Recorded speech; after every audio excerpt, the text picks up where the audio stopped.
China and the United States are locked in a geopolitical struggle that shows no sign of easing. How did it reach this low point? And who is to blame? With a front row seat to all this is American academic and leading China scholar David Shambaugh, who has been studying the two powers relationship for more than 40 years. This is a broken marriage where divorce is not an option. How real is the risk of a military confrontation over a trigger point like Taiwan?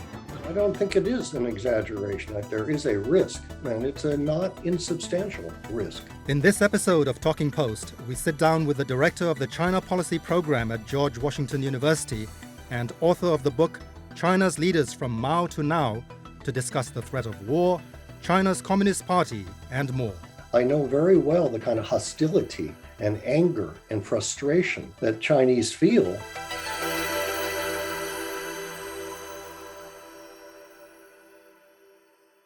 David, thanks very much for joining us. Let's talk about the toxic state of relations between China and the United States, the deterioration. What has gone wrong and who's to blame? So I would say that relations between the United States and China are extremely stressed and very strained. And relations between the European Union, they're very stressed too. There are various causes for that.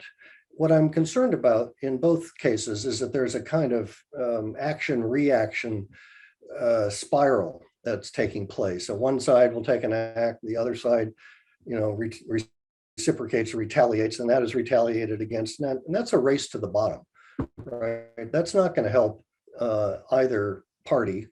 And, these are relationships that international stability and peace depend on. So it is not a good state right now for China to have such antagonized relations with the United States or other Western countries, or I might add, by the way, it's some of its Asian neighbors. And, I would like to see those situations stabilize because it's important for global stability, for global growth, and for the peoples of China and other countries. Now, given the current state of affairs, the rhetoric, the tit-for-tat accusations from either side, are we heading for a dangerous confrontation, say maybe even a war between China and the US, over a trigger point like Taiwan? Is it an exaggeration to say that? I don't think it is an exaggeration. I think you're correct that there is a risk, and it's a not insubstantial risk, that a war between the United States and China, not Europe. Europe is not going to go to war with China. Australia is not going to go to war with China. But the United States and China do have potential. I'm not going to overstate this, but I think you're quite right to raise it. And the major trigger is indeed Taiwan. But there are also other potential triggers, including an accident, a military accident in the South China Sea, where two of our naval ships were to run into each other, or we would have another kind of EP3 type crisis. So wars can begin for accidental reasons, so to speak, if you don't have what they call conflict escalation restraint mechanisms. And unfortunately, the United States and China do not have those mechanisms. There are a few so-called hotlines, but they're not so hot. and actually, I'm not joking, they're not all that functional. And there aren't procedures in place between the US and China in the military sphere that used to be in place, for example, between the United States and the Soviet Union during the first Cold War, so that there were an accident that immediately it could be contained without escalation. Now, we don't have that in the US-China situation right now, and I'm quite concerned. Indeed, a number of analysts here in the United States are extremely concerned. I know the outlook looks grim, but is it possible for both sides to step back from the brink, let cooler heads prevail? Well, I'm very concerned, Yonden. I'm concerned because I don't see a lot of signs of maturity. This is like, it's an analogy I use with other people. This is a broken marriage where divorce is not an option, okay? This is a highly stressed marriage. The United States and China can't divorce and say, oh, sorry, we don't really get along anymore. I'm going my way and you're going your way. No, we live in an interdependent relationship and an interdependent world, and these are the two major powers in the world, along with Russia.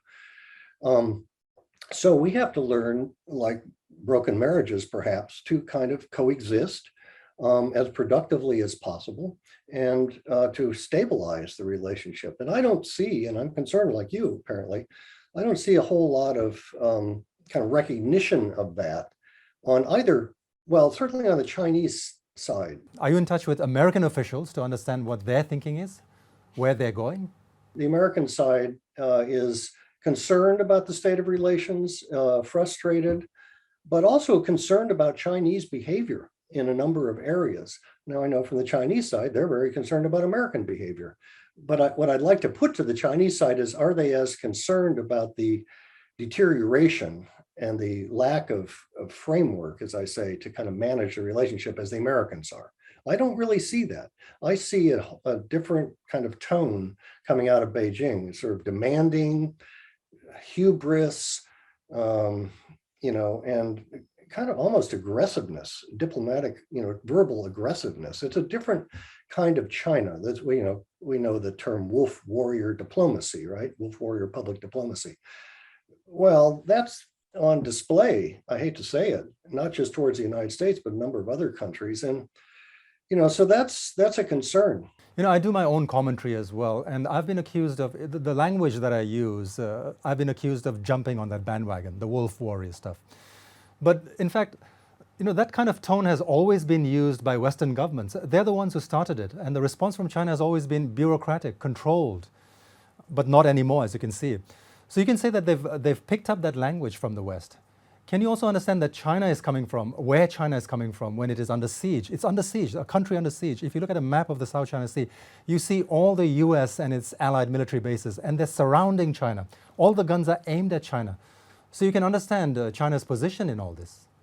Yeah, you bet I can understand it, because I've been going to and studying in China since the early 1980s. I've been reading Chinese writings about the West and the United States and having conversations with individual Chinese for over 4 decades.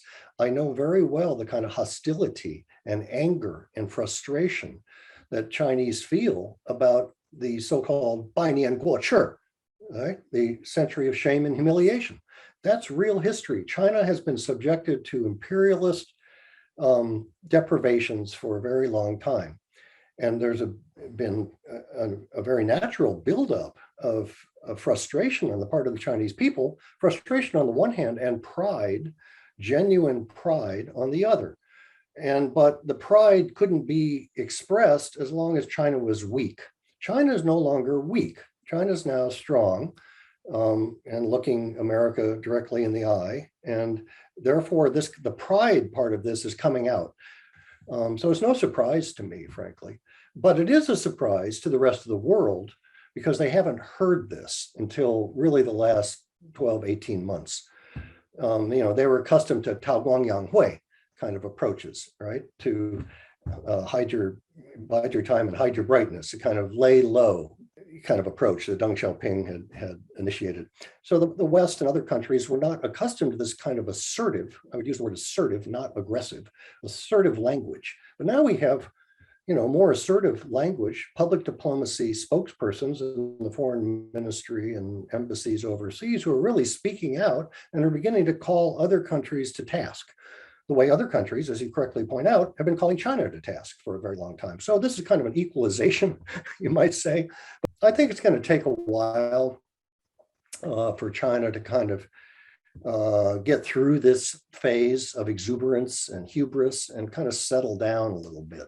Once it settles down and becomes what my former professor, Michael Oxenberg, used to call confident nationalism, that will be better for China, and it'll be better for China's interactions with others. Right now, this is a kind of defensive, insecure, overreactive kind of nationalism that we are seeing out of Beijing. So David, you wrote a book about 10 years ago talking about the atrophy of the Communist Party. But of course, you also noted they were taking steps to change that, to arrest that. And I remember during Hong Kong's handover in 1997, people were already talking about the decline of the Communist Party, even the breakup of China, like the USSR. But if you look at the Communist Party now, it has just celebrated 100 years. It has eradicated poverty. 1.5 billion people are actually happy with its leadership. Where do you see the Communist Party in the next 10 years, say? Political parties are kind of like plants. They need water and sun to grow. They're not going to just keep growing indefinitely. You have to water them, and they need sunlight. Or they will atrophy. So in the late 1990s, after the collapse of the Soviet Union, you're correct. Many foreign China watchers looked at the CCP and saw similar signs of atrophy. And indeed, I can tell you, in my own book, I examined the Chinese writings about this. The CCP itself looked in the mirror and had a self-examination, 反思, I think you call it. And lo and behold, discovered that yes, the CCP had a number of the same elements that had led to the Soviet decline and ultimately collapse. Then Xi Jinping comes to power, and I would argue, without having had the chance to ask him, that he had the same understanding of the CCP around 2009, 10, 11, and when he came to power in 2012. And he began to undertake a series of steps of adaptation to strengthen the party, beginning with his anti-corruption moves, but a number of other steps. And the CCP is much stronger today. So the CCP has been self-corrective, I would say, and it is a much more stable, stronger, less corrupt, whether it's responsive or not to public demands, it can be debated. But you're quite right that it has strong support from the Chinese people, right? So, whether it can last, your question is about the future. I don't have a crystal ball. I'm sorry. I'm a scholar. We tend to look backwards and analyze things that have already happened and not try and view into the future, what we don't know. But I would just end by saying that it's the metaphor like the plant. If the CCP doesn't continue to water the plant and open it to sunshine, proverbially, of course, it's going to revert to atrophy. So it's a constant process. Okay, time flies when we're having fun, but I have to ask you one last question. I'm afraid we're going to have to rely on your non-existent crystal ball and ask you, based on your experience, your research and analysis, China versus the US, what's next? Well, the optimistic part of me, the wishful part, is that maturity would prevail on both sides, and both sides would take a step back from this very heated position that they're in today and understand the need, as I keep saying in our discussion tonight, to manage the competition. From the American perspective, we have to accept competition and then figure out how to manage it so it does not become adversarial. I don't know if the Chinese side thinks of the relationship in the same way. So, I think if the two sides can do that and put in place a number of mechanisms, consultative mechanisms, conflict escalation mechanisms, dialogue mechanisms, then we'll be okay. Because there's tremendous interdependence between our two societies. What really distinguishes this relationship in this period from Cold War 1.0 with the Soviet Union is the interdependence between people, between economies, and professional people in many walks of life. And what's really lacking in the relationship today is dialogue and candor at the highest levels. And we need to kind of reestablish that. It doesn't mean we're going to agree. We're going to get inside the rooms. There's going to be a lot of disagreement, but better to have disagreement face to face inside a room than to be guessing what the other side is thinking or assuming the other side is thinking something that they may not be thinking.